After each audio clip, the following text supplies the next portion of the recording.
Good afternoon dear students. आज हम लोग पढ़ेंगे महमूद गजनबी के भारत में आक्रमण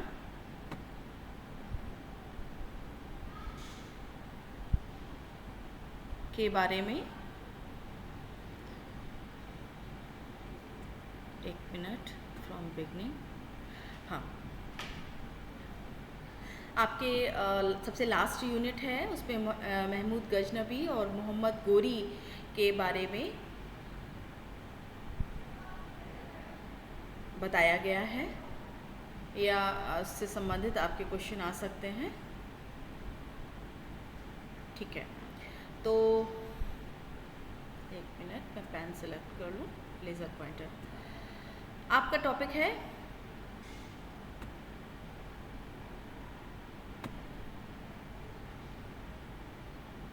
this is not selecting laser. चलिए, नहीं सिलेक्ट हो रहा, कोई बात नहीं, शायद इंटरनेट की। महमूद गजनबी के भारत पर आक्रमण, उसका उद्देश्य और प्रमुख शहर। महमूद गजनबी ने भारत पर आक्रमण किया। देखिए, याद रखिएगा, ये पहला मुस्लिम आक्रमणकारी नहीं था। ये दूसरा मुस्लिम आक्रमणकारी था। पहला मुस्लिम आक्रमणकारी अरब से आया था और ये दूसरा मुस्लिम आक्रमणकारी था जो अफ़गानिस्तान से भारत आया था। उद्देश्य,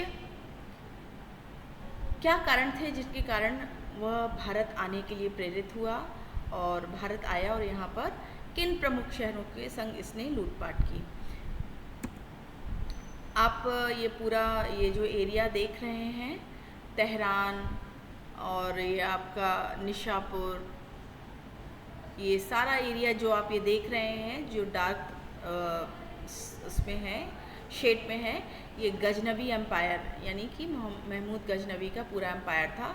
इसमें भारत का लाहौर भी, यहाँ लाहौर से लेकर के और ये पूरा तेहरान तक, मध्य एशिया तक जो है इसका पूरा साम्राज्य विस्तार था। बाकी और जो एरिया आप देख रहे हैं, मथुरा, कन्नौज और सोमनाथ, यहाँ पर उसने आक्रमण किया था पर अपना साम्राज्य विस्तार नहीं किया था। यहाँ पर उसने लूटपाट भर की थी।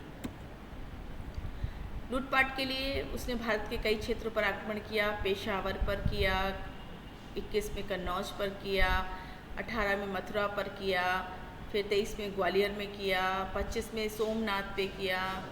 ठीक, इस तरीके से उसने भारत के विभिन्न क्षेत्रों पर आक्रमण किया था। महमूद गजनबी का जीवन, उसका कार्य और विस्तृत विवरण। महमूद गजनबी 971 से 1030 मध्य एशिया का एक प्रमुख प्रसिद्ध तुर्क शासक था। देखिए, ये जब पहले आक्रमणकारी थे वह अरब के थे, ये दूसरा आक्रमणकारी था, ये तुर्क शासक था जिसने गजनी, आज का अफ़गानिस्तान, ये पूरा ये यहाँ है, ये गजनी आप देख रहे हैं, यहाँ पर इसकी पैदाइश हुई थी। जिसने गजनी से अपने राज्य की स्थापना की और भारतीय उपमहाद्वीप पर कई बार आक्रमण किया। भारतीय उपमहाद्वीप अर्थात उपमहाद्वीप उसको कहते हैं जो दो तीन तरफ से समुद्र से घिरा हुआ हो। तो ये देख सकते हैं, एक तरफ और दो तरफ, और नीचे का हिस्सा भी भारत का जो है समुद्र से घिरा हुआ है। तो ये पूरा इसका एम्पायर है और इसने भारत के हिस्सों पर आक्रमण किया था। वह गजनबी वंश का सबसे शक्तिशाली शासक था। उसे इस्लाम का पहला गाजी यानी इस्लाम का योद्धा भी कहा जाता है, क्योंकि उसने इस्लाम के नाम पर युद्ध किए और अपने साम्राज्य का विस्तार किया। उसने आपको मालूम ही है कि इसका जन्म यहाँ गजनी तक हुआ था और इस्लाम के नाम पर इसने इधर पीछे पश्चिम में और आगे पूर्व में लाहौर तक अपने साम्राज्य का विस्तार किया। पहले लाहौर जो है भारत में ही आता था। इसको इस्लाम का पहला गाजी का मतलब होता है जो मुस्लिम संप्रदाय के जो लोग नहीं हैं उनका वध करना या उन्हें इस्लाम कबूल करवाना। तो जो ये काम करता था उसको गाजी कहते थे, यानी इस्लाम का योद्धा। इस्लाम धर्म को प्रचार प्रसार इसने कराया। इसका प्रारंभिक जीवन हम लोग देखते हैं। महमूद का जन्म 2 नवंबर 971 ईस्वी को गजनी अफ़गानिस्तान में हुआ था। तो ये गजनी है, ये हमने आपको बताया था, यहाँ इसका जन्म हुआ था। उसके पिता का नाम सुबुक्तगीन था, जो गजनबी साम्राज्य का संस्थापक माना जाता था। इस गजनबी एम्पायर का, यहाँ जो पहले छोटा सा गजनबी एम्पायर था, इसका संस्थापक इसका पिता सुबुक्तगीन था। उसकी माँ जैबुन्निसा थी और एक प्रतिष्ठित परिवार से थी। बचपन से ही महमूद ने युद्ध कला, घुड़सवारी और प्रशासन सीखा था। यानी बचपन से ही उसको वो सारे गुण सिखाए गए थे जो आगे एक सुल्तान बनने के लिए ज़रूरी होते हैं। इसके परिचय में हम देखते हैं, महमूद गजनबी 971 से 1030, यानी 971 में इसका जन्म हुआ था, 1030 में इसकी मृत्यु हुई थी। गजनी साम्राज्य का सबसे शक्तिशाली शासक था, जिसने 998 से 1030 ईस्वी तक शासन किया था। तो 971 में इसका जन्म हुआ था, लेकिन गद्दी पर ये 998 में बैठा था। तो 998 से 1030 तक यह गजनी, गजनी कहाँ है? अफ़गानिस्तान में है। यहाँ भी आप देख सकते हैं अफ़गानिस्तान में ये गजनी है और यहाँ पर इसने शासन किया था। वह तुर्क मूल का था, यानी कि इसकी जो जाति थी वो तुर्क थी और वर्तमान में गजनी में शेष शासन करता था। गजनी कहाँ है? अफ़गानिस्तान था, इसीलिए इसके नाम के पीछे गजनबी लगता है। उसने अपने 32 वर्षों के शासन, 32 वर्षों का यानी 998 से 1030, उसने अपने 32 वर्षों के शासनकाल में भारत पर लगभग 17 बार आक्रमण किया था। ये बहुत ज़रूरी है आपको जानना कि भारत पर उसने कितनी बार आक्रमण किया था? 17 बार उसने आक्रमण किया था। उसके आक्रमण मुख्य रूप से उत्तर पश्चिमी भारत के हिंदू राज्यों पर आधारित थे। तो आप देख सकते हैं, ये पूरब हो गया, ये पूरब हो गया, ये पश्चिम हो गया, ये उत्तर हो गया और ये दक्षिण भारत हो गया। तो पश्चिमी भारत, ठीक है, ये पूरा इलाका पश्चिमी भारत आएगा। तो पश्चिमी भारत के उन राज्यों पर जहाँ हिंदू राजा राज्य करते थे, उन पर उसने अटैक किया। उसके आक्रमणों का आरंभ 1001, याद रखिएगा, 1001 से आरंभ होते हैं आक्रमण और 1025 ईस्वी पर सबसे आखिरी आक्रमण सोमनाथ मंदिर पर हुआ था और 5 वर्ष बाद ही 1030 में उसकी मृत्यु हो गई थी। तो उसके आक्रमणों का प्रारंभ 1001 में जयपाल शाही वंश, जो यहाँ पर जो है ये पेशावर है, पेशावर में शाही वंश राज करता था और उसका राजा था जयपाल। तो उस पर सबसे पहले जयपाल पर उसने आक्रमण किया और उसका सबसे अंतिम बड़ा आक्रमण 1025 ईस्वी में सोमनाथ मंदिर, गुजरात में है ये सोमनाथ मंदिर, भगवान शंकर का ही सबसे बड़ा प्रसिद्ध मंदिर है सोमनाथ ज्योतिर्लिंग, वहाँ पर आक्रमण किया था क्योंकि उससे पता चला था यहाँ पर बहुत धन है। उद्देश्य, क्यों एक शासक को, एक सुल्तान को भारत पर आक्रमण करना पड़ा, क्या उद्देश्य थे? ये बहुत ज़रूरी है उद्देश्य जानना हमारा, किन कारणों से उसको भारत पर आक्रमण करने की आवश्यकता पड़ी। पहला चीज़ धन प्राप्ति। उसने सुन रखा था कि भारत सोने की चिड़िया है, भारत के पास मंदिरों में बहुत धन है और राज्यों के पास भी अपार संपदा है, इसलिए उसने जो है राज्यों और मंदिरों से धन लूटना था और भारत की समृद्धि और संपदा को लूटकर उसे ले जाना था। इसलिए धन प्राप्ति करना, धन को प्राप्त करना उसका एक प्रमुख उद्देश्य था। उसने मंदिरों पर आक्रमण किया जहाँ से उसे बहुमूल्य धातुएं जैसे सोना, चांदी, हीरे, जवाहरात, ये सब इसको प्राप्त हुए और सोमनाथ मंदिर से तो उसने बहुत ज़्यादा धन प्राप्त किया था। दूसरा, पहला तो उद्देश्य आपको पता चल गया, धन प्राप्त करना। दूसरा था साम्राज्य का विस्तार करना। एक राजा का कार्य होता है, एक सुल्तान का काम होता है, एक महाराज का काम होता है अपने साम्राज्य को और अधिक बढ़ाना। आज छोटे एरिया में शासन कर रहा है, कल को बड़े एरिया में शासन करे। तो हमने पिछली स्लाइड्स में देखा कि इसका जो साम्राज्य था पहले इतना छोटे से एरिया में था, फिर इसने अपना बढ़ा करके पूरा सेंट्रल एशिया और ये सब भारत में भी लाहौर तक की जो आप देख रहे हैं, इसको साम्राज्य को बढ़ाया था। तो साम्राज्य को विस्तार करना भी इसका एक प्रमुख उद्देश्य था। मध्य एशिया में एक विशाल साम्राज्य स्थापित करने के लिए धन की आवश्यकता थी। तो जब साम्राज्य स्थापित करेंगे तो उसके लिए हमें युद्ध करना पड़ेगा और युद्ध किससे होगा? उसके लिए आपको सैनिक रखने पड़ेंगे ज़्यादा से ज़्यादा, उसके लिए आपको असलहा खरीदना पड़ेगा, उसके लिए आपको घोड़े खरीदने पड़ेंगे, सेना व्यवस्थित करनी पड़ेगी। तो धन की आवश्यकता थी। तो धन की आवश्यकता पूर्ति उसने कहाँ से की? भारत से की। भारत से बहुत अधिक धन लूट के ले गया। लूट से प्राप्त धन का उपयोग उसने अपनी सेना को मजबूत करने, नए क्षेत्रों पर कब्जा करने और अपनी राजधानी गजनी को सजाने में किया। उसकी राजधानी गजनी थी, तो गजनी को भी वैभवपूर्ण दिखाने के लिए उसने अब ये सबको कहाँ से आएगा? सेना मजबूत होगी, नए क्षेत्रों पर कब्जा। जब आपके पास धन नहीं होगा तो आप कुछ नहीं कर पाएंगे, आप लड़ नहीं पाएंगे, क्योंकि आप मजबूत नहीं होंगे। गजनी को दूसरा बगदाद बनाने का उसका सपना था, जिसके लिए उसने भारी मात्रा में धन की आवश्यकता थी। तो धन की आवश्यकता थी उसको अपने गजनी को सजाने और संवारने के लिए भी, उसको समृद्धशाली बनाने के लिए। तो धन कहाँ से उसने पाया? भारत से पाया। तो दो उद्देश्य हम लोगों ने पढ़ लिए कि धन प्राप्ति करना उसका उद्देश्य था। भारत पर आक्रमण करने का क्या उद्देश्य था? तो धन प्राप्त करना। दूसरा, साम्राज्य विस्तार करना चाहता था, इसलिए उसने जो है वो किया, आक्रमण किया। तीसरा था इस्लाम का प्रचार।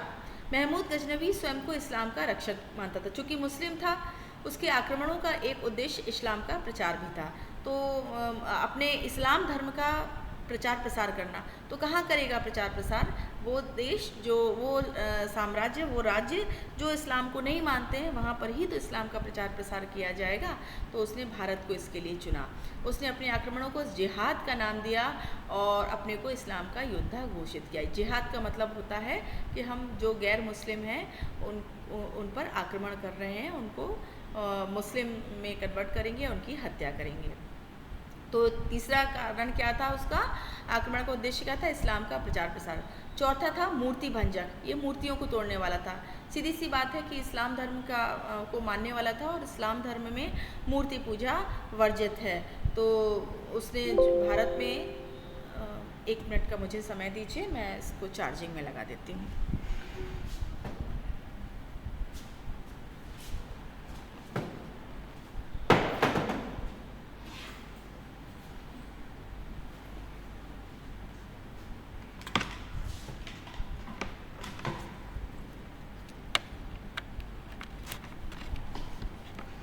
एक मिनट।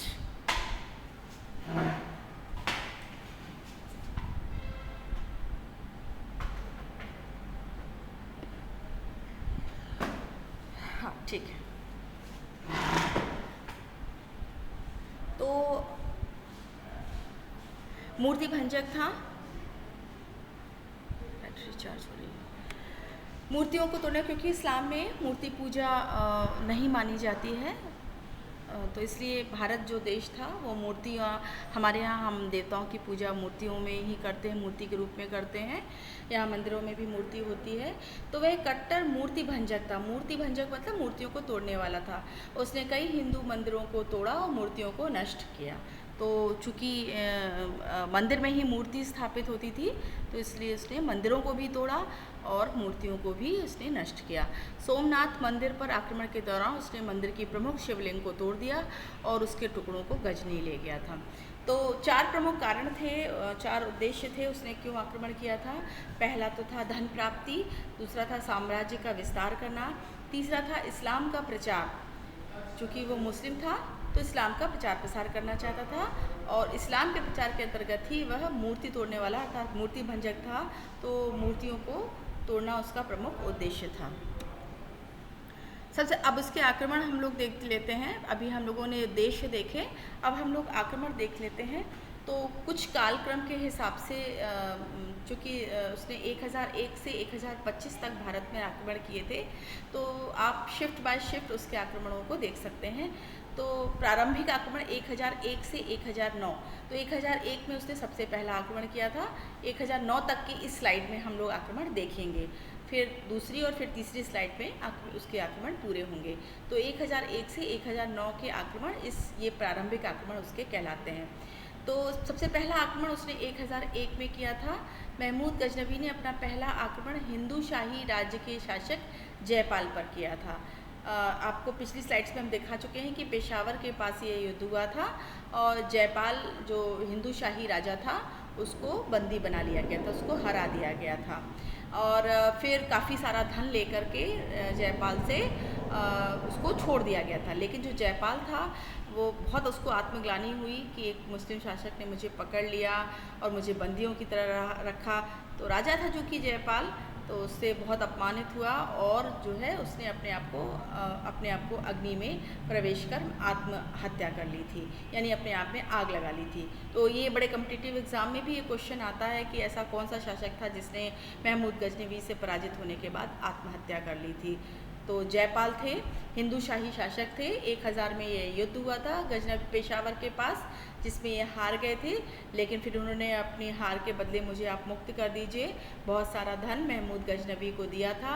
लेकिन उनके मन में ये पीड़ा बनी रही कि मुझे हरा दिया गया है महमूद गजनवी द्वारा और मैं अपमानित हुआ हूँ, मैं पराजित हुआ हूँ। तो फिर उन्होंने आत्मदाह कर लिया था, आत्महत्या कर ली थी।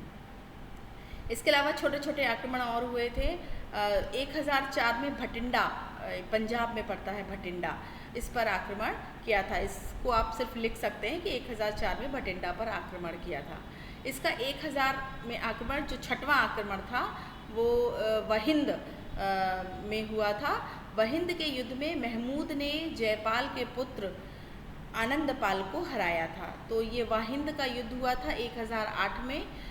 और इसमें किसको हराया था? जयपाल याद है आपको, ये जो आपने पहले पढ़ा जयपाल, तो जयपाल का पुत्र था आनंदपाल। जयपाल ने तो आत्महत्या कर दी थी, उसके बाद उसका पुत्र आनंदपाल गद्दी पर बैठा और आनंदपाल को भी महमूद गजनवी ने पराजित किया। कब पराजित किया? 1008 में वाहिंद का युद्ध हुआ था, उसमें जयपाल के पुत्र आनंदपाल को पराजित किया। यह युद्ध निर्णायक था क्योंकि इसके बाद पंजाब का मार्ग खुल गया।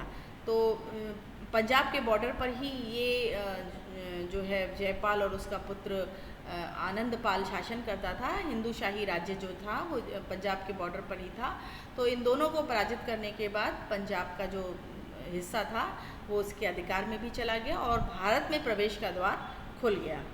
इस युद्ध में राजपूत राजाओं का संघ भी आनंदपाल की सहायता के लिए आया था, लेकिन महमूद की सैन्य राजनीति के सामने वे हार गए। राजपूत राजाओं ने उस समय, चूँकि भारत में राजपूत राजा यानी क्षत्रिय राजपूत राजाओं का शासन था, तो अलग अलग राज्य थे, तो अलग अलग राज्यों में राजपूत राजा शासन करते थे। तो उन्होंने भी एक गुट बनाया था, एक संघ बनाया था, एक मित्रता की थी कि जब भी महमूद गजनवी भारत आएगा तो आनंदपाल की सहायता के लिए हम लोग सब खड़े होंगे। तो जब महमूद गजनवी ने आनंदपाल पर वाहिंद का युद्ध लड़ा, आनंदपाल का युद्ध लड़ रहा था, तो उस समय ये सभी लोग जो ये संघ था इनका, ये आए थे, लेकिन महमूद गजनवी ने इनको भी परास्त कर दिया था। तो 1001 से 1009 तक, तो 1001 में जयपाल पर आक्रमण किया, उसकी पराजय हुई। 1004 में भटिंडा पंजाब पर आक्रमण किया, यहाँ का जो भी शासक था वो पराजित हुआ। और 1008 में वाहिंद का युद्ध हुआ जिसमें जयपाल का पुत्र आनंदपाल भी पराजित हुआ। तो पूरा पंजाब किसके अंडर में चला गया? महमूद गजनवी के अंडर में चला गया। दूसरा चरण, ये पहला चरण, माफ़ कीजिएगा, दब गया। पहला चरण जो हम लोगों ने देखा था वो 1001 से 1009 तक था। तो आपको मालूम है 1001 से 1001 से 1025 तक ही भारत पर उसने 17 बार लगभग आक्रमण किया था। तो ये पहला चरण था। दूसरा चरण 1010 से 1018 तक का समय आता है। 1013 में 1010 पे उसने मुल्तान पर आक्रमण किया। मुल्तान कहाँ पड़ेगा? मुल्तान पाकिस्तान में है इस समय मुल्तान। तो पहले तो भारत में ही था मुल्तान, तो ये सिंध, पाकिस्तान का जो सिंध और मुल्तान वाला एरिया है वहाँ पर आक्रमण किया वहाँ पर उसको जीत लिया। 1013 में इसने नंदशाह पर आक्रमण किया। महमूद गजनवी ने अपना 10वां आक्रमण नगरकोट पर किया और यह हिंदू शासक आनंदपाल की नई राजधानी थी। तो आनंदपाल आपको याद होगा कि जयपाल का पुत्र था और पिछली स्लाइड में आपने देखा कि आनंदपाल पराजित हो गया था, जबकि इसके साथ संघ भी था। तो इसके बावजूद भी ये पराजित हो गया था। तो इसने अपनी नई राजधानी कहाँ बनाई थी? नगरकोट में बनाई थी। नगरकोट हिमाचल के आसपास कहीं पड़ता है, तो नगरकोट में बनाई थी। और इस पर भी महमूद गजनवी ने आक्रमण किया था और ये जगह थी नंदशाह। तो ये नंदशाह एक व्यक्ति नहीं है, नंदशाह एक जगह है जिसको नगरकोट कहा जाता है। तो महमूद गजनवी ने अपना 10वां आक्रमण नंदशाह नाम की जगह पर किया था और यह हिंदू शाही शासक आनंदपाल की नई राजधानी थी। क्योंकि महमूद गजनवी ने पुरानी राजधानी जो थी उसकी पेशावर, उस पर कब्जा कर लिया था, तो अब उसने नई राजधानी बनाई थी नंदशाह। किसने? आनंदपाल ने। उस पर भी 1013 में जा कर के अटैक किया था और महमूद गजनवी ने उसको अपने अधिकार में मिला लिया था। आनंदपाल का उत्तराधिकारी हुआ त्रिलोचन पाल। त्रिलोचन पाल वहाँ से भागकर कश्मीर में शरण ले ली। चूँकि अब यहाँ नंदशाह पर दोनों भाई रहते थे, आनंदपाल और त्रिलोचन पाल, भाई थे जैसा भी था, तो वो रहते थे नंदशाह में। आनंदपाल और त्रिलोचन पाल दोनों रहते थे। जब आनंदपाल की पराजय हो गई तो त्रिलोचन पाल, जो आनंदपाल का उत्तराधिकारी था, बाद में जो कि आनंदपाल के बाद गद्दी पर बैठना था उसको, वो भागकर कहाँ चला गया? कश्मीर चला गया। कश्मीर के राजा के यहाँ उसने शरण ले ली। मथुरा पर आक्रमण 1018 ईस्वी में। ठीक है, अब इसके बाद हम लोग देखते हैं 1013 में आपका ये हो गया नंदशाह पर आक्रमण। 1015 पे अब इसका पीछा करते करते किसका पीछा करते करते? त्रिलोचन पाल का पीछा करते करते, जो कि कश्मीर चला गया था, वो पहुँचा 1015 में कहाँ? कश्मीर पहुँच गया। कौन? महमूद गजनवी। लेकिन ये उसका अभियान सफल नहीं हो पाया। 1018 पे महमूद गजनवी ने मथुरा पर आक्रमण किया। मथुरा कहाँ है? मथुरा ये है, उत्तर प्रदेश में है। श्री कृष्ण जन्मभूमि भी है यहाँ पर। यहाँ पे मथुरा में इसने आक्रमण किया। उसे पता था कि मंदिरों में यहाँ पर बहुत धन रहता है, तो महमूद ने मथुरा पर आक्रमण कर शहर को लूटा और वहाँ के प्रसिद्ध मंदिरों को नष्ट किया। क्योंकि लोग मंदिरों में धन देते थे, दान देते थे। तो आपको हम बता चुके हैं कि उद्देश्य उसका पहला क्या था। पहला तो उद्देश्य उसका यही था कि वह धन प्राप्त करे। और धन कहाँ होता था? या तो राजाओं के पास होता था और या फिर मंदिरों में होता था, क्योंकि मंदिरों को लोग बहुत दान किया करते थे। इसके अलावा उसका उद्देश्य ये भी था कि हिंदू राजाओं को जो है नष्ट करना है, मारना है। तो इसका ये उद्देश्य था, इसलिए हिंदू राजाओं पर इसने अटैक किया और इसके साथ साथ मंदिरों वाले शहरों पर भी इसने अटैक किया। तो मथुरा पर इसने आक्रमण किया और मंदिरों को नष्ट किया। मथुरा के मंदिरों से अपार धन और बहुमूल्य वस्तुएं उसने लूटी। इतिहासकारों के अनुसार मथुरा में 1000 से अधिक मंदिर थे जिन्हें नष्ट किया गया। तो ये द्वितीय चरण यानी मध्यम चरण में 1010 से 1018 तक का समय है।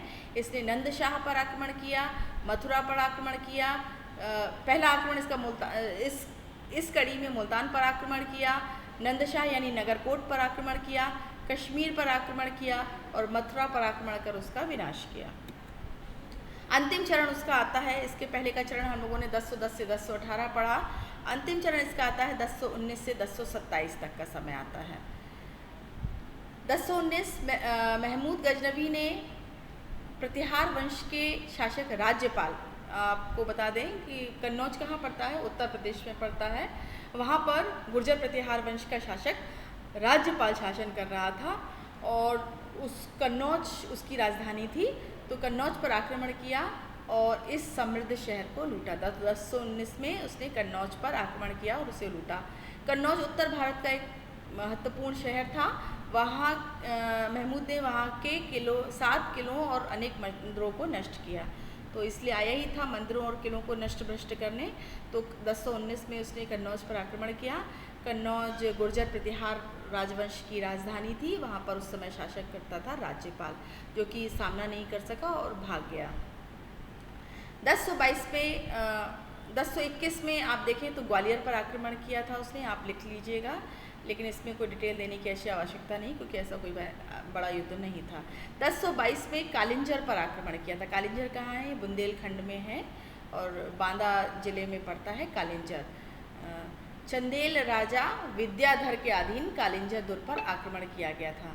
तो इसने कालिंजर दुर्ग की काफ़ी बढ़ाई सुन रखी थी कि बहुत मजबूत किला है, तो इसने जो है यहाँ पर आक्रमण किया। इस समय महोबा और खजुराहो का शासक विद्याधर था, जो कि चंदेल यहाँ पर शासन करते थे।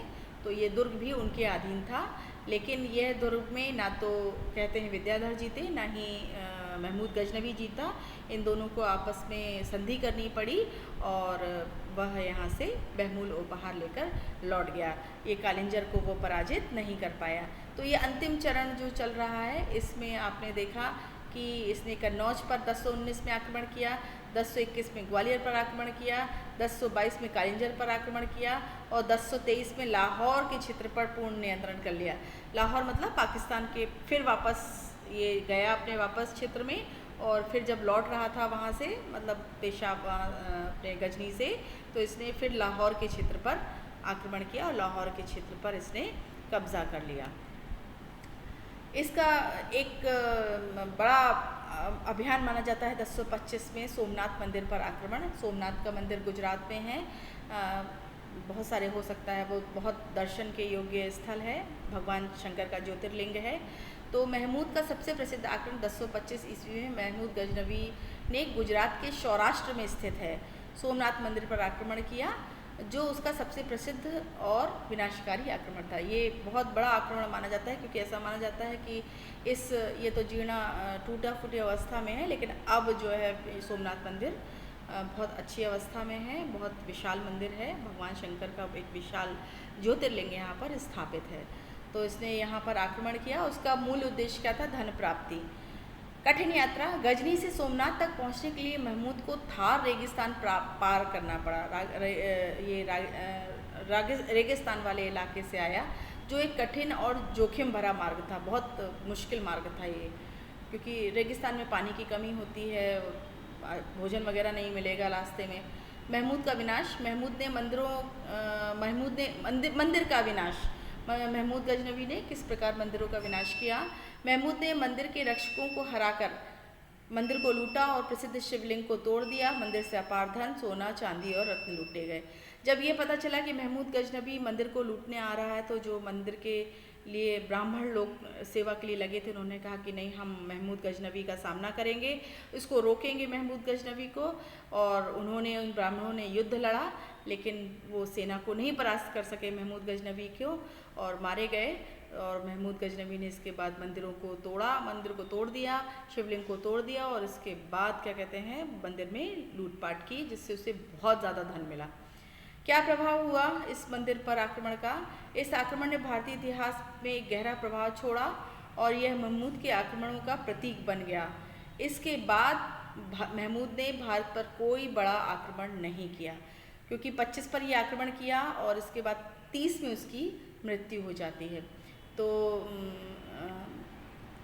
चूँकि महमूद गजनवी आक्रमण करता जा रहा था, तो इसके बाद के जो महमूद गजनवी के जो और भी आक्रमणकारी होंगे, तो उन्हें भी जो सोच रहे होंगे दिमाग में कि भारत पर आक्रमण करना है, तो उनके दिमाग में भी ये बात चलने लगी कि भारत बहुत धन धान्य से परिपूर्ण है और हमें भी इसे लूटना चाहिए। कौन कौन से प्रमुख शहर थे जो इसके आक्रमण से प्रभावित रहे? पंजाब का पूरा इलाका। महमूद के आक्रमणों का प्रथम लक्ष्य जयपाल और आनंदपाल के पराजय के बाद पंजाब का रास्ता खुल गया। ये आपको मालूम है, हिंदू शाही शासक थे, जो हिंदू शाही वंश के शासक थे, और उनका जो है, इनको जयपाल ने आत्महत्या कर ली थी। इसके बाद आनंदपाल ने राज्य किया और आनंदपाल को भी इसने पराजित किया और पंजाब का रास्ता खुल गया। बाद में यह क्षेत्र गजनवी साम्राज्य का हिस्सा बना लिया। तो पंजाब और का क्षेत्र जो है, ये कहाँ किसके अधीन हो गया? महमूद गजनवी के अधीन हो गया। मुल्तान। 1010 में महमूद ने मुल्तान पर आक्रमण किया और इस्माइली शासक दाऊद को हराया। ये एक व्यापारिक केंद्र था। मुल्तान जो था वो ऐसी सिचुएशन में था जहाँ से व्यापार अच्छी तरह से हो सकता था। तो 1010 में महमूद ने इस शहर पर भी कब्जा किया था और यहाँ के शासक को पराजित किया था।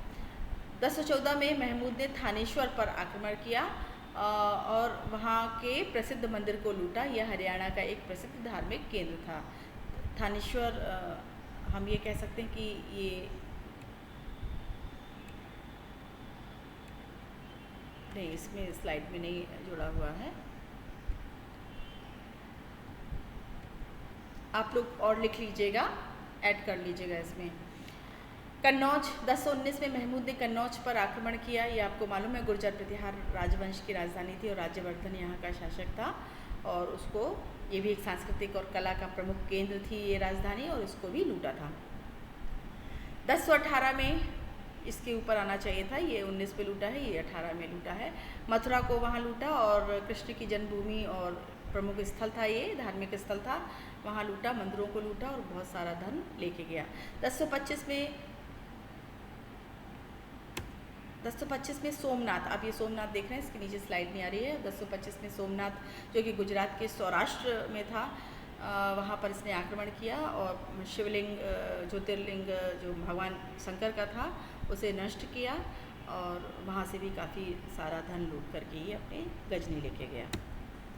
क्या परिणाम हुआ आक्रमणों का, भारत पर क्या परिणाम हुआ जब उसने आक्रमण किए, तो इसका कुछ परिणाम निकला होगा। तो भारत पर क्या परिणाम हुआ, राजनीतिक रूप से अगर हम देखें राजनीति के क्षेत्र में, तो पंजाब क्षेत्र गजनवी साम्राज्य का हिस्सा बन गया, जिससे भारत में मुस्लिम शासन की नींव पड़ी। तो पंजाब का जो इलाका था, यानी वर्तमान में पाकिस्तान वाला पंजाब हम कहेंगे, तो वो पूरा हिस्सा जो है महमूद गजनवी के साम्राज्य में चला गया। आर्थिक क्षेत्र में कहेंगे तो बहुत ज़्यादा लूटपाट हुई और भारत की आर्थिक स्थिति कमज़ोर हुई और भारत के शहरों का विकास रुक गया। सांस्कृतिक तौर पर हम कहेंगे कि क्या प्रभाव पड़ा, तो मंदिरों और धार्मिक स्थलों का विनाश हुआ, जिससे कला, वास्तुकला और धार्मिक परंपराओं को नुकसान पहुंचा, क्योंकि हमारे यहाँ मंदिर संस्कृति के एक प्रमुख केंद्र थे।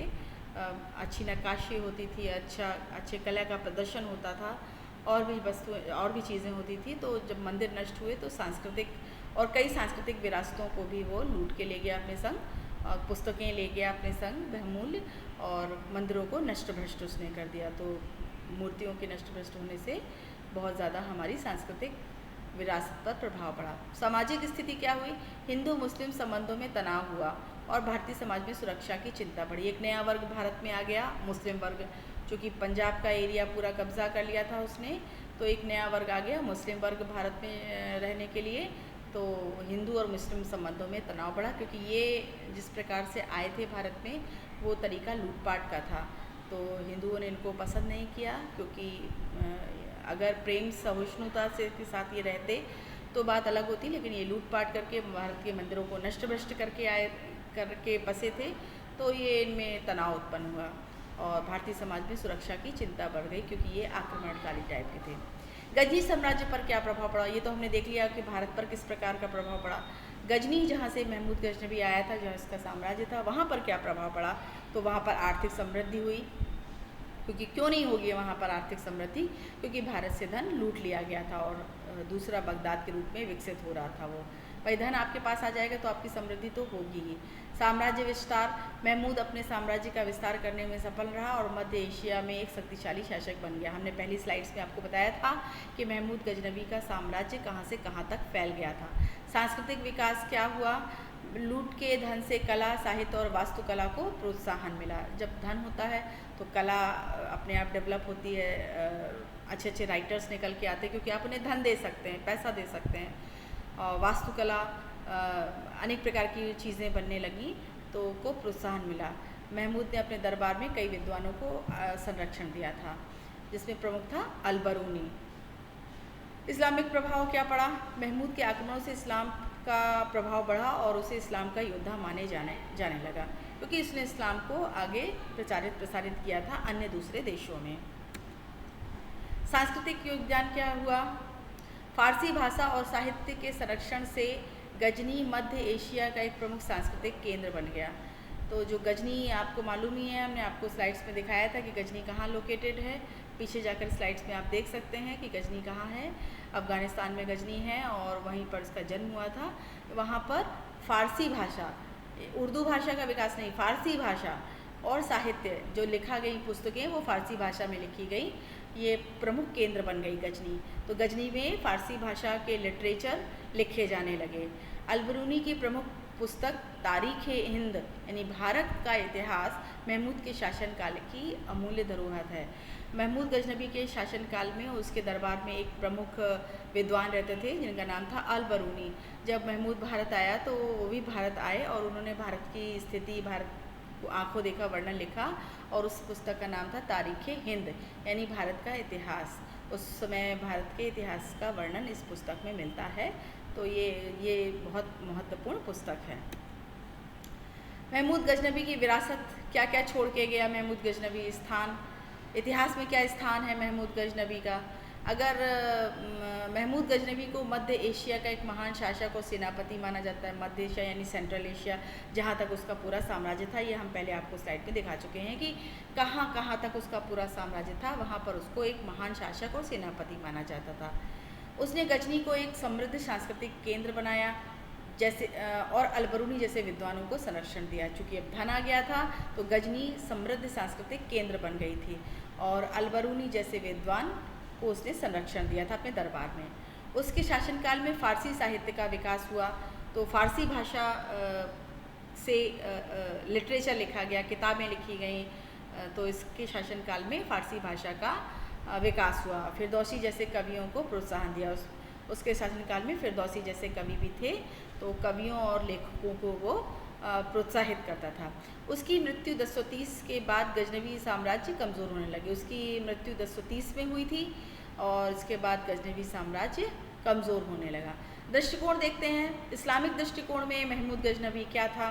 तो इस्लामिक दृष्टिकोण में महमूद गजनवी इस्लाम का योद्धा और मूर्ति भंजक था, मूर्तियों को तोड़ने वाला था और उसने इस्लाम का प्रचार और विस्तार का प्रतीक माना जाता है, क्योंकि उसने इस्लाम का प्रचार किया था और उसका विस्तार किया था।